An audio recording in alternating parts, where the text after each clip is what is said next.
Okay. All right. Bourbon break. With that, we'll take a bourbon break. So now we're talking.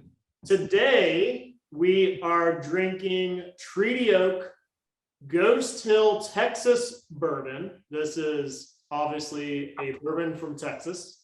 It's just down the road in Dripping Springs, Texas.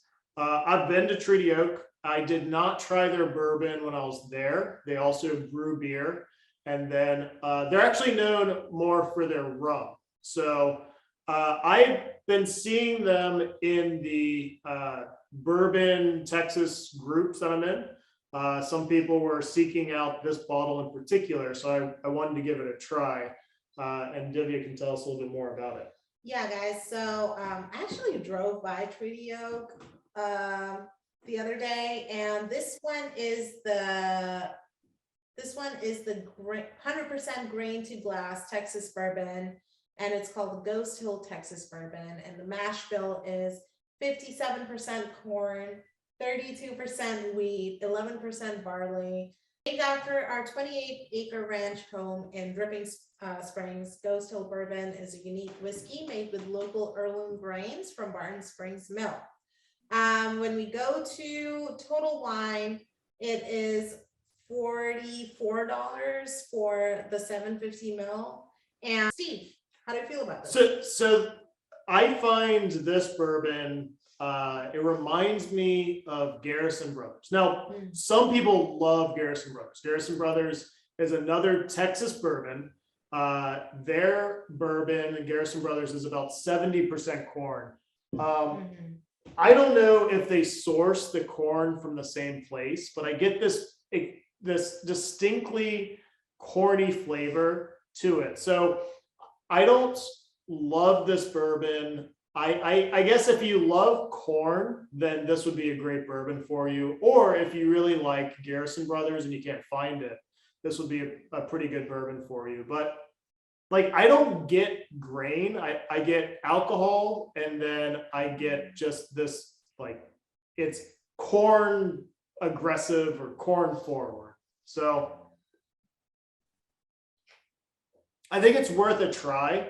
You know, I would think of Treaty Oak as I thought of Still Austin, right? Still Austin. I started off not really liking it.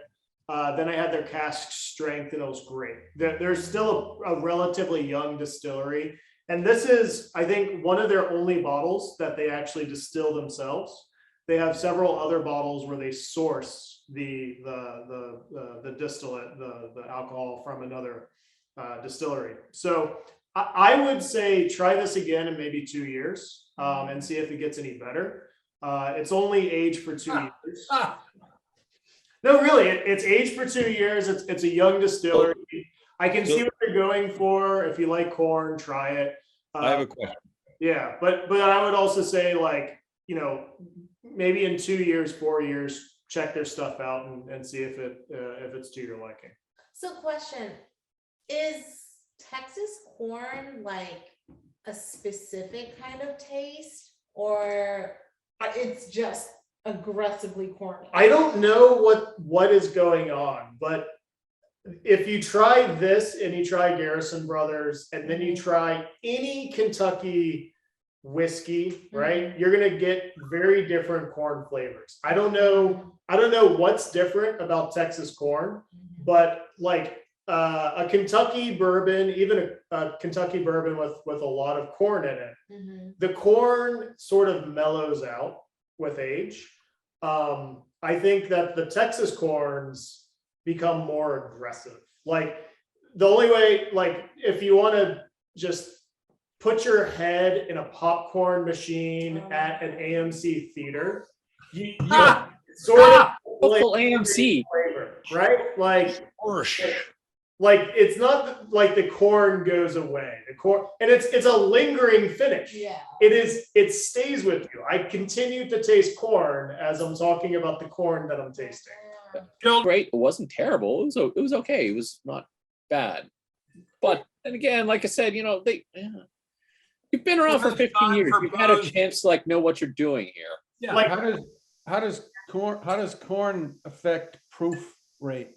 It doesn't. It's all about the flavor. It's just sugar. Yeah, it's flavor like one of the higher proof Balcones back in the day was like you drink it and it is like going to your local AMC theater watching the latest greatest hits. So my only question is, doesn't corn come from Iowa though?